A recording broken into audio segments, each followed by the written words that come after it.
Good morning बच्चों। आज मैं आपको महावीर प्रसाद द्विवेदी का जो निबंध है महाकवि माँ का प्रभात वर्णन, इसके बारे में मैं आपको पढ़ाऊंगी। ध्यान दीजिएगा।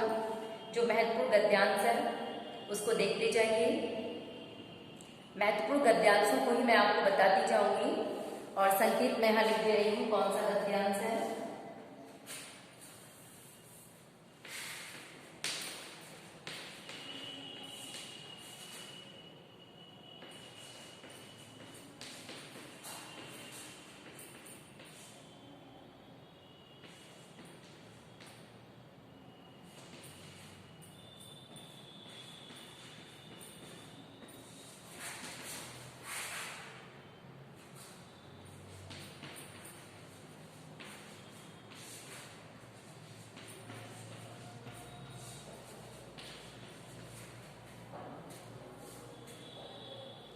यह आपका संकेत है, पूर्व दिशा रूपणी स्त्री।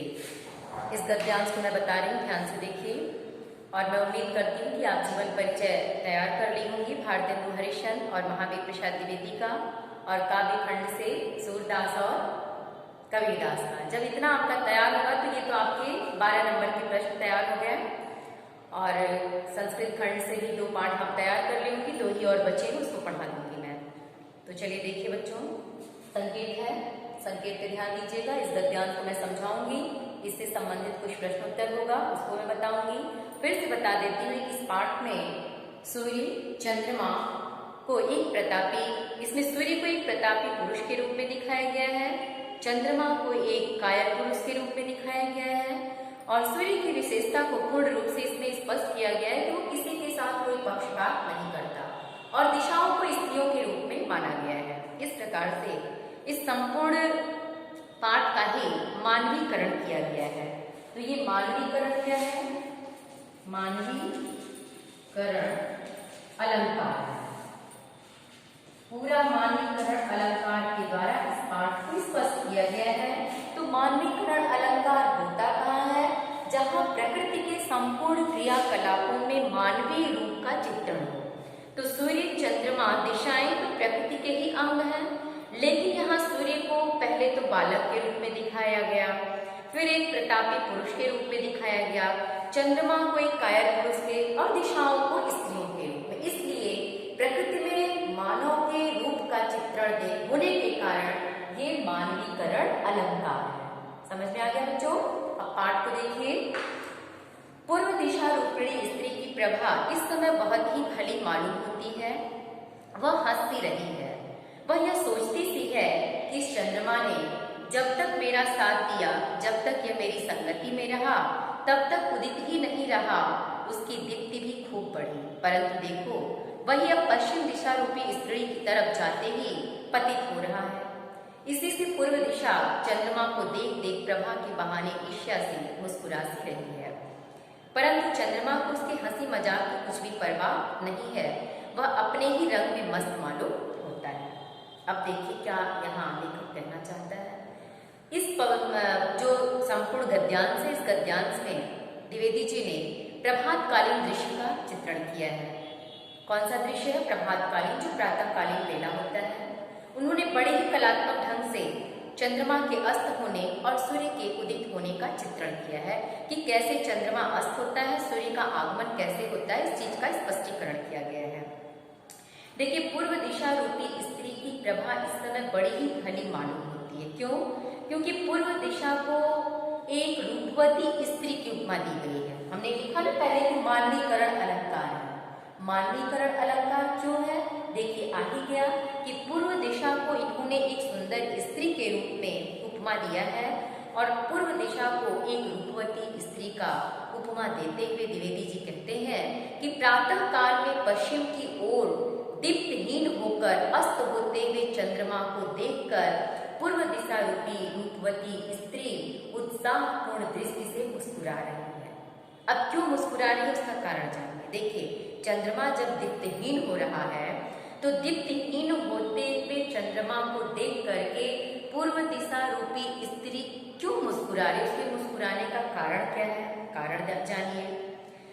इसलिए मुस्कुरा रही, उसकी मुस्कुराहट ही पूर्व में उषाकालीन आभा, जो पूर्व दिशा में सूर्य का आगमन होता है, वो पूर्व दिशा में सूर्य के आगमन को देखकर वो आगमन ही उसकी मानो मुस्कुराहट है, क्योंकि प्रकृति में फूल का खिलना ही उसका हंसना है, फूल का मुरझाना ही उसका रोना है।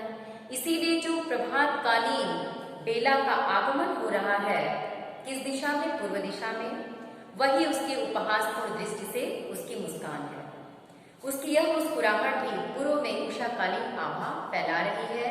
द्विवेदी जी कहते हैं कि पूर्व दिशा रूपी स्त्री की रूप गर्भिता पर आधारित इस व्यंग्यात्मक मुस्कान को देखकर ऐसा प्रतीत होता है मानो वह चंद्रमा का उपहास उड़ाती हुई यह सोच रही है कि उसका साथ छोड़कर पश्चिम दिशा रूपी पराई नारी की ओर जाने के कारण ही चंद्रमा अपनी दीप्ति खो बैठा है। देखिए, अभी तो पूर्व दिशा में चंद्रमा था तो चमक रहा था, लेकिन अब उसका साथ छोड़कर वो किधर जा रहा है, पश्चिम दिशा में, क्योंकि अस्त होगा तो पश्चिम में ही जाएगा और पूर्व दिशा में सूर्य का आगमन होगा तो वहां उजाला छाएगा। तो अब देखिए वो क्यों मुस्कुरा रही है पूर्व दिशा रूपी स्त्री कि देखो मेरे साथ था तो इसकी चमक, इसकी शोभा बढ़ी थी, अब मुझे छोड़कर ये पश्चिम दिशा रूपी स्त्री के पास जा रहा है, इसलिए इसकी चमक कैसे बेचारे की दीप्तिहीन होती जा रही, इसकी चमक कैसे फीकी होती जा रही है। तो कारण क्या है, कारण यही कि मुझे छोड़कर ये पराई पश्चिम दिशा रूपी स्त्री की ओर जा रहा है। अब अपने अंत की ओर ये अग्रसर है, किंतु चंद्रमा पश्चिम दिशा रूपी नारी से मिलने की धुन में हर बात से लापरवाह, उसको किसी बात का कोई प्रभाव नहीं, क्योंकि वो तो पश्चिम दिशा रूपी स्त्री से मिलने जा रहा है। वह न तो पूर्व दिशा की ओर देख रहा है और न ही उसे अपने दीप्तिहीन होने का, अपनी चमक के फीके होने का कोई अनुभव है। वह निरंतर अपने कर्तव्य मार्ग की ओर बढ़ता जा रहा है। वह दिशा रूपी बधू के आकर्षण से अपने मार्ग से विचलित नहीं हो रहा है, यानी जो दिशा रूपी पूर्व दिशा में जो आकर्षण है उससे चंद्रमा के मन में कोई विघ्न बाधा नहीं आ रही, नहीं वो अपने मार्ग से विचलित हो रहा है। वो बड़े ही निश्चिंत भाव से पश्चिम दिशा रूपी स्त्री के पास चला जा रहा है। अब देखिए इस रेखांकित अंश में इसका संदर्भ क्या होगा, तो संदर्भ प्रस्तुत अवतरण गद्य खंड के महाकवि माघ के प्रभात वर्णन शीर्षक से अवतरित है।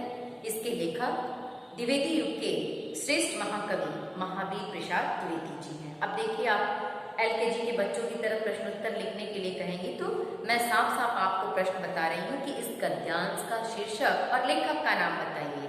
तो इस गद्यांश का शीर्षक गद्य खंड के महाकवि माघ के प्रभात वर्णन शीर्षक से लिया गया है, जिसके लेखक द्विवेदी युगीन श्रेष्ठ महाकवि महावीर प्रसाद या श्रेष्ठ लेखक महावीर प्रसाद द्विवेदी जी हैं। ठीक है, इतना आपका उत्तर हो गया।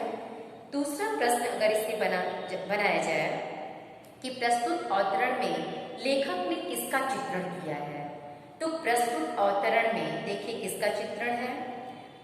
इसमें वही जो आपने अभी देखा कि पूर्व दिशा रूपी ये चंद्रमा के और सूर्य के, चंद्रमा के अस्त होने और सूर्य के उदित होने का चित्रण है।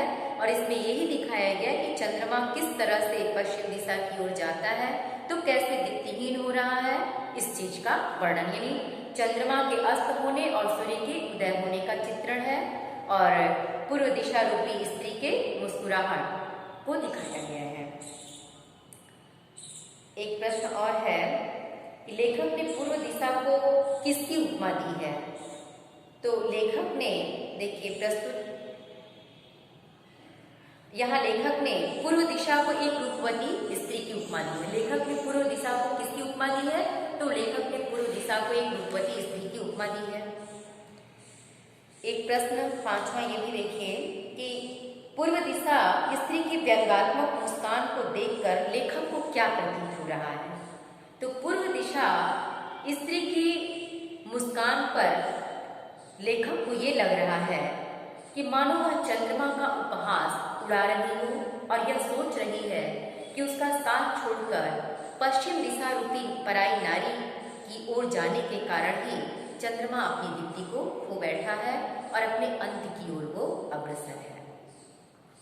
एक प्रश्न और इससे बन सकता है कि चंद्रमा के संबंध में लेखक ने क्या कहा है, तो देखिए चंद्रमा के संबंध में लेखक कि चंद्रमा पश्चिम दिशा रूपी नारी से मिलने की धुन में हर बात से लापरवाह है। उसे किसी के हंसी का कोई परवाह नहीं है और न ही अपने दीप्तिहीन होने की परवाह है। वह निरंतर अपने कर्तव्य मार्ग की ओर अग्रसर है। अगला देखिए,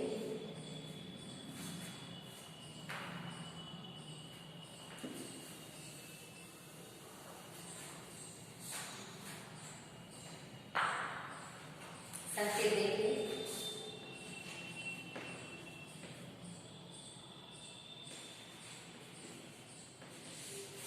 अंधकार के विकट भाग चले।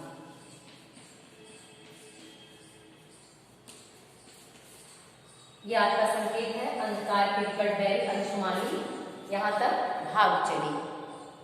इस गद्यांश को भी देख लीजिए। अंधकार के विकट बैरी महाराज अंशुमाली, अंशुमाली माने सूर्य, अभी तक दिखाई भी नहीं दिए, तथापि उसके सारथी अरुण, जो लालिमा होता है, अरुण माने सूर्य की लालिमा, उसको सूर्य का सारथी कहा गया है। अरुण ने ही उसके अवतीर्ण होने से पहले, अवतीर्ण माने अवतरित होने या उगने से पहले ही थोड़े ही नहीं समस्त तिमिर का समूल नाश कर दिया। तिमिर माने अंधकार, समूल माने पूर्ण रूप से। जैसे सूर्य के उदित होने से पहले ही उसकी लालिमा जो होती है वो संपूर्ण अंधकार का नाश कर देती है। बात यह है कि जो प्रतापी पुरुष अपने तेज से अपने शत्रुओं के पराभव करने की शक्ति रखते हैं, उनके अग्रगामी सेवक भी कम पराक्रमी नहीं होते। यहाँ सूर्य को एक तेजस्वी पराक्रमी राजा के रूप में दिखाया गया है और उनके जो सैनिक हैं वो उनसे भी ज्यादा पराक्रमी है, क्योंकि जो वीर प्रतापी राजा होता है निश्चित रूप से उसके सैनिक भी उतने ही प्रतापी, जोशवान और वीरवान होते हैं। क्योंकि जब प्रधान ही कर्मवीर नहीं होगा, कर्मनिष्ठ नहीं होगा, तो उसके अधीन कार्य करने वाले भी कर्मनिष्ठ नहीं होंगे। ये तो निश्चित रूप से मानी गई बात है। स्वामी को श्रम न देकर वे खुद ही उसके विपक्षियों का उच्छेद कर डालते हैं। ये किसके लिए कहा गया है? सूर्य के सारथी अरुण को। वो अपने स्वामी सूर्य को कभी कष्ट नहीं देते, वो स्वयं ही अपने विपक्षी दलों का, जो विपक्षी दल है रात्रि का, उसको नाश कर देते हैं। इस तरह अरुण के द्वारा अखिल अंधकार का तिरोभाव माने नष्ट हो जाना बेचारी रात पर आफत आ गई। इस दशा में वह कैसे ठहर सकती थी, निरुपाय होकर वह भाग चली। इस अवतरण में लेखक ने महाकवि माघ के वर्णित प्रभातकालीन घटा का मनोहारी वर्णन किया है। यहाँ चंद्रमा के अस्त होने और सूर्य के उदय होने का बड़ा ही अलंकारिक ढंग से वर्णन है। देखिए, अंधकार का विनाश करने वाले सूर्य देवता के उदित होने से पूर्व ही आकाश में सर्वत्र लालिमा छा जाती है और अंधकार भयभीत होकर उससे भागने लगता है। आप देखती होंगी कि सूर्य दिखाई नहीं देता है, लेकिन उसकी लालिमा ही जैसे दिखाई देती है वैसे ही अंधकार मानो भयभीत होकर भाग जाता है। आप नहीं देखी है, नहीं जानती है, तो कल सुबह होगा, कल ऐसा अनुभव करिएगा। उनके अवतीर्ण होने से पहले ही थोड़े ही नहीं समस्त तिमिर का समूल नाश हो जाता है, यानी सूर्योदय से पूर्व ही उनका सारथी अरुण उपस्थित होकर समस्त जगत के संपूर्ण अंधकार का नाश कर देता है। अपनी बात की व्याख्या करते हुए लेखक ने स्पष्ट किया है कि शक्तिशाली, तेजस्वी वीर पुरुषों के सेवक भी पराक्रमी, शक्तिशाली और पराक्रमी शूरवीर होते हैं। अनेक बार सूर्य के सारथी अरुण के समान वे अपने स्वामी को कोई कष्ट नहीं देते। स्वामी के आने से पहले ही वो अपने दुश्मनों को नष्ट कर देते हैं और उनके विरोधी भी वहां से समाप्त हो जाते हैं। इसी प्रकार सूर्य के आगमन से पूर्व ही उनके सारथी अरुण ने संपूर्ण अंधकार को पराजित कर दिया। अंधकार के पराजित होते ही असहाय रात्रि पर मानव विपत्ति का पहाड़ टूट पड़ा। ऐसी स्थिति में वह एक पल के लिए भी ठहर न सकी, असहाय होकर वह भाग चली। इसमें मुख्य रूप से क्या दिखाया गया? देखिए, इस गद्यांश का मुख्य भाव क्या है? यहाँ पर सूर्य को एक प्रतापी, तेजस्वी वीर सैनिक के रूप में, प्रतापी राजा के रूप में दिखाया गया है और अरुण जो उसका सारथी है उसका तेजस्वी सैनिक है। और यहाँ लेखक ने स्पष्ट किया है कि जो वीर प्रतापी राजा होता है उसके सैनिक भी उतने ही प्रतापी और वीरता और उत्साह से भरे होते हैं। वो अपने प्रधान राजा को कभी कष्ट नहीं देते, वो अपने दुश्मनों का सफाया अपनी वीरता, साहस और उमंग से स्वयं ही कर डालते हैं। तो वही चीज यहाँ दिखाया गया है कि जब सूर्य का सारथी अरुण आता है तो अपने वेग से, अपने तेज से संपूर्ण अंधकार को नष्ट कर देता है और उसके आगमन को देखकर रात पर आफत आ जाती है और पूर्ण रूप से समाप्त हो जाती है। इससे प्रश्न देखिए, सूर्य देव इस गद्यांश का व्याख्या लिख लीजिएगा कि इसमें सूर्य को किस रूप में दिखाया गया, एक प्रतापी तेजस्वी राजा के रूप में, और ये बताया गया है कि उसका सारथी अरुण वो भी उतना ही पराक्रमी तेजस्वी है। और इसमें स्पष्ट किया गया है कि जैसे एक वीर राजा होता है तो उसके सैनिक भी उतने ही वीर होते हैं, अपने राजा को कष्ट देने के बजाय वो स्वयं ही दुश्मनों का नाश कर डालते हैं। वही चीज यहाँ सूर्य और अरुण के साथ है। इससे और प्रश्न देखिए, सूर्य देव के उदित होने से पूर्व ही अंधकार की क्या दशा हुई? तो अंधकार का विनाश करने वाले सूर्य देव के उदित होने से पूर्व ही आकाश में सर्वत्र लालिमा छा जाती है और अंधकार भयभीत होकर भाग जाता है। यानी सूर्य के उदित होने से पहले संपूर्ण आकाश में लालिमा छा जाती है और अंधकार पे आफत आ जाती है, वो स्वयं भाग जाती है। सूर्य देव का सारथी किसे बताया गया है? तो सूर्य देव का सारथी कौन है? अरुण को बताया गया है। उसके द्वारा क्या किया गया? वह सूर्योदय से पूर्व ही उपस्थित होकर संपूर्ण जगत के अंधकार को नष्ट कर देता है। एक प्रश्न और देखिए, शक्तिशाली पुरुषों के सेवक किस प्रकार के होते हैं? तो शक्तिशाली पुरुषों के सेवक भी तेजस्वी, शक्तिशाली, पराक्रमी, उत्साही और वीर होते हैं। थैंक यू बच्चों। 2 गद्यांश मैंने बताया, इससे 2-3 प्रश्न कम से कम आप जरूर लिख लीजिएगा, क्योंकि इससे आपको प्रश्न जरूर पूछे जाएंगे। इसके आगे कल मैं आपको पढ़ाऊंगी इसके आगे का अंश, क्योंकि एक दिन में बहुत ज़्यादा हो जाएगा। Thank you.